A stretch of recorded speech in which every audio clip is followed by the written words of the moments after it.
प्यारे दर्शकों, please video को 500 लाइक और कमेंट जरूर करें। देखते हैं इस बार हमें कितने लाइक्स मिलते हैं। प्लीज सब्सक्राइब करें। Thank you so much. Chapter 2172 Hades, here I come. असल में इस रेस में जायंट चिंचुला एक म्यूटेटेड इंडिविजुअल था, औरों से बड़ा और कहीं ज्यादा ताकतवर। सबसे अहम बात, जब झंग यी ने उसे पेट बनाया तब उसने उसे सेंटिपीड्स जैसी कई रिसोर्सेज खिलाई। ये चीजें रिन्यूएबल थी, मात्रा में बहुत थी और एनर्जी से भरपूर थी। झंग यी इन्हें बस स्नैक्स की तरह खाता था, मगर उस बड़े टोटोरो की शक्ति सुपरनैचुरल पावर इंडेक्स 9999 तक पहुंच गई थी। इसलिए अब वो न सिर्फ बेहद ताकतवर था, बल्कि बाकी बरोइंग बीस्ट्स से कहीं ज्यादा दिमागदार भी। वो आसानी से उनका राजा बन गया। झंग यी का मैसेज पाकर उसकी आंखें सिकुड़ गई। उसने हाथ से कॉर्न कॉब फेंका और एक ऊंचे प्लेटफॉर्म पर छलांग लगाई। छोटुओ, अभी यही रुक जाओ और मेरी बात सुनो। नीचे खड़े सैकड़ों बरोइंग बीस्ट्स ने हैरानी से उसकी तरफ देखा। चीची, चीची, बड़ा चिंचिल्ला ने हाथ उठाकर गरजा। लिजर्डमैन ने हमें बरसों तक गुलाम बना रखा, हमें रोज भारी काम करवाया और खाने को भी ठीक से कुछ नहीं दिया। एक ड्रीगो की भी जिंदगी है, हमें अपनी इज्जत के लिए लड़ना होगा। नीचे खड़े डिगिंग बीस्ट्स। इतने लो आईक्यू चेहरों को देखकर बड़ा चिंचिल्ला कुछ देर के लिए स्पीचलेस रह गया। फिर उसने गला फाड़कर चिल्लाया, मेरे साथ चलो तो तुम्हें रोज दुगना खाना मिलेगा। ये सुनते ही डिगिंग बीस्ट्स उछल पड़े और चीखने लगे। ची, ची, ची। बड़ा टोटोरो ने हाथ लहराया। अब से हम हुएक्सू कंट्री का पूरा अंडरग्राउंड पावर ग्रिड तोड़ डालेंगे, उनकी एनर्जी पाइपलाइंस काट देंगे और उन्हें सबक सिखाएंगे। डिगर्स लड़ाई में भले कमजोर हों, मगर तोड़फोड़ में अनबीटेबल। उनके दांत तो हीरे तक को कतर सकते थे। राजा के आदेश पर वे तुरंत आसपास खोदने लगे। साथ ही वे ये आदेश दूसरे क्षेत्रों के साथियों तक भी पहुंचा देंगे। इधर झंग यी जब डिफेंस मॉनिटरिंग सिस्टम से गुजरा तो सिक्योरिटी स्टाफ ने फिर एबनॉर्मल स्पेशल फ्लक्चुएशन डिटेक्ट किया। इस बार उन्हें भी शक हुआ। ये सिस्टम फेलियर बार बार कैसे हो सकता है? या तो सिस्टम में गहरी गड़बड़ी थी, या फिर कोई चुपके से घुस आया था। कई स्टाफ एक दूसरे की ओर देखने लगे, दिल जोर से धड़क रहे थे। लिजर्डमैन अब बोला, कैसा रहेगा अगर हम ये अनयूजुअल सिचुएशन रिपोर्ट कर दें? अगर कुछ गलत निकला तो? लिजर्डमैन बी ने उसकी बाह पर थप्पड़ मारा और डांटते हुए बोला, पागल है क्या? पिछली बार रिपोर्ट नहीं किया, अब करेंगे तो पकड़े जाएंगे और हमें ही सजा मिलेगी। अहिचकिचाया, लेकिन अगर कोई गंभीर बात हो गई तो? बी ने ठहाका मारा, कौन सी बड़ी आफत आ जाएगी? ऊपर वाले लोग बैठे हैं, वही संभालेंगे। जब तक जिम्मेदारी हम पर नहीं आती, क्यों टेंशन ले? फिर उसने शांत स्वर में जोड़ा, सोच, हमारी भी बीवी बच्चे हैं, अगर हमें सजा मिल गई तो उनका क्या होगा? यह सुनकर अचुप हो गया और आ भरते हुए सिस्टम अनॉमली छिपा ली। इस तरह झंग यी सफलतापूर्वक वोलुयन एम्पायर में घुस गया। उसके दिमाग में वही प्लान घूम रहा था जिसे वो और यांग जिंगसिन सैकड़ों बार रिहर्स कर चुके थे। रियलिटी और प्लान एक हो गए। अब वो अंडरग्राउंड में गहराई तक घुसने लगा। उसके हाथों में था God of love and death. Technology upgrades के बाद अब ये वोलुयन एम्पायर के डूम्सडे वेपन के बराबर था। ये पूरे देश को उड़ाने में सक्षम नहीं था, मगर स्ट्रैटेजिक स्केल पर तबाही मचा सकता था। झंग यी ने तय किया कि इसे लगभग 500 मीटर्स अंडरग्राउंड दफन किया जाएगा। वही परफेक्ट डेप्थ थी। उसने डोंगचेंग से शुरुआत की। पहला टारगेट मिलिट्री कैंप, दूसरा एनर्जी प्लांट और chemical factory. Resettlement process smooth चला, किसी ने भी उसकी स्टेल्थ मूवमेंट नोटिस नहीं की।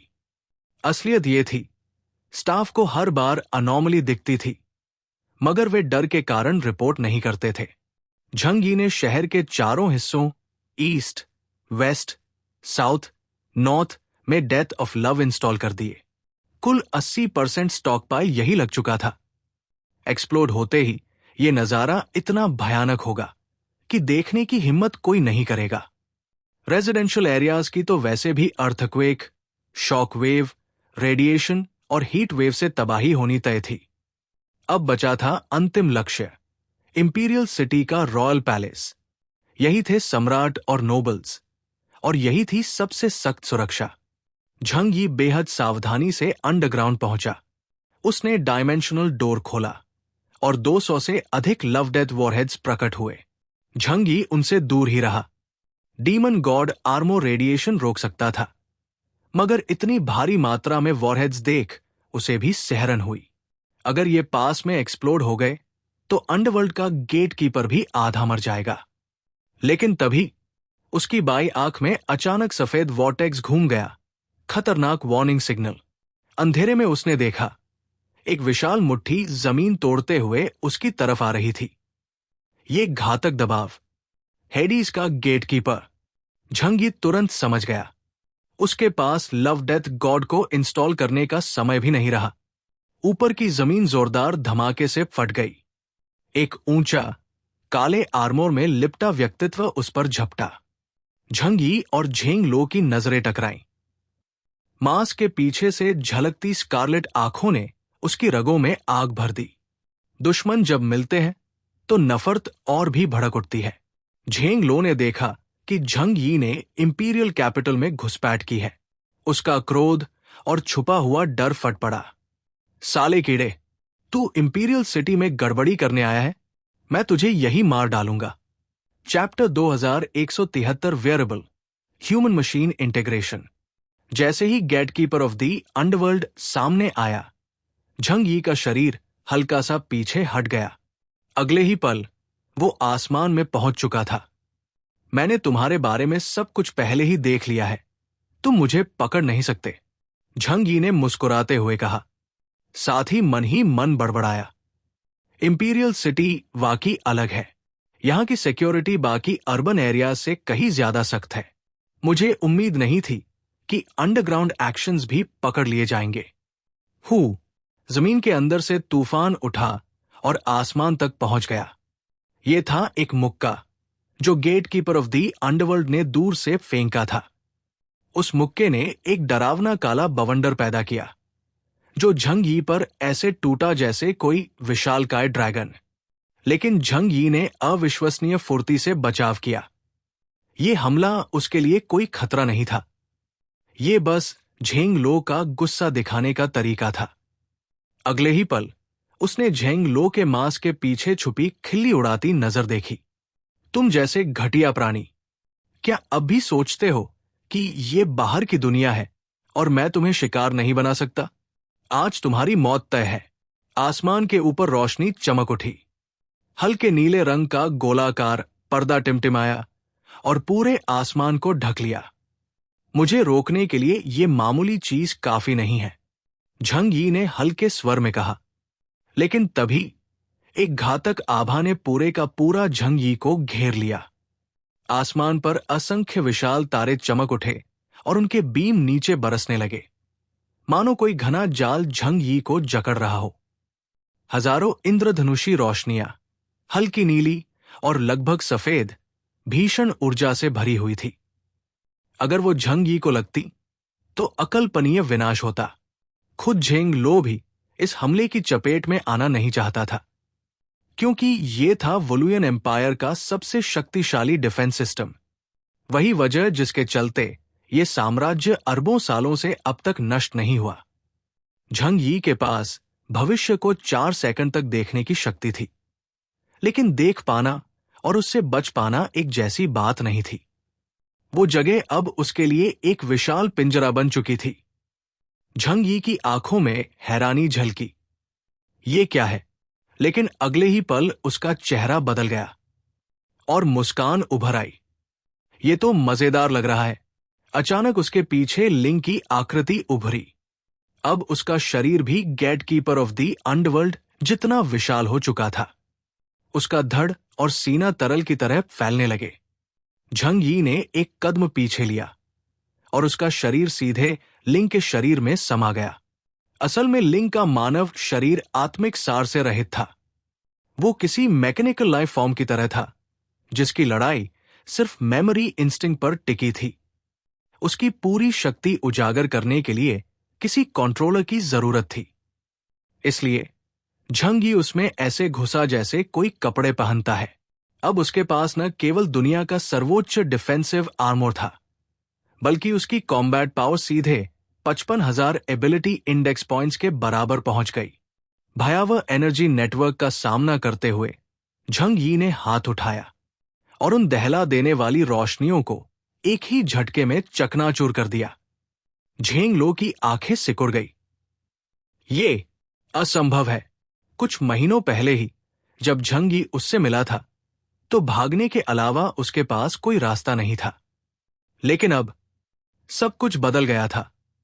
उसने आसमान में खड़ी लिंग की आकृति को घूरा, समझ नहीं पाया कि वो क्या है।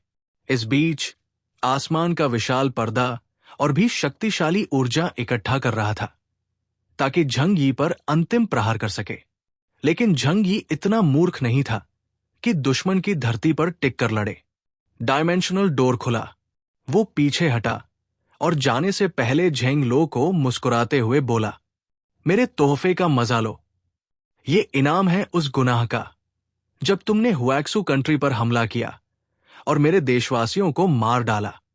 जैसे ही झंग यी ने स्पेस पार की और आसमान की आयरन कर्टन से बाहर निकला, उसने डेटोनेटर दबा दिया।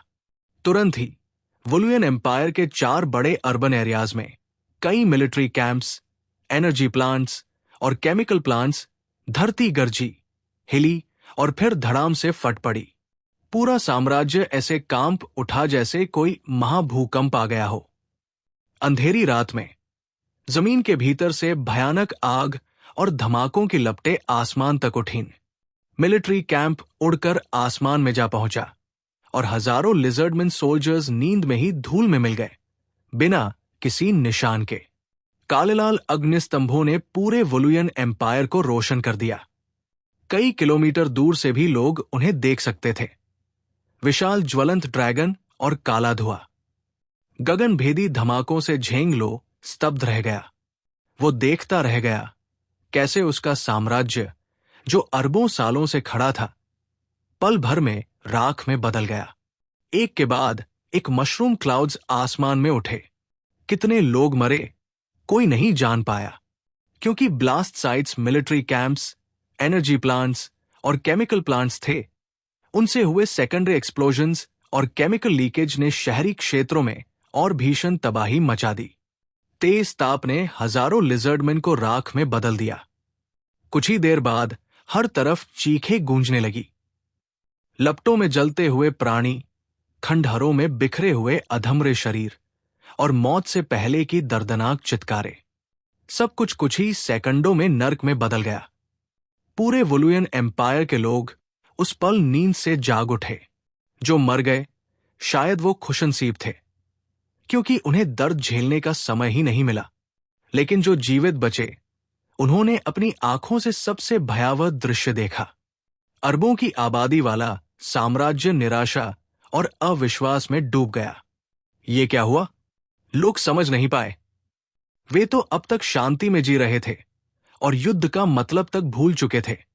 एंड ऑफ दी वर्ल्ड के बाद भी उनकी फौज बाहर जाती थी, पर बस सतह पर रहने वाले कमजोर ह्यूमंस का कत्ल करती थी, जिन्हें उनके पालतू जानवरों जितना भी नहीं समझा जाता था। लेकिन अब युद्ध उनकी अपनी धरती पर क्यों उतर आया?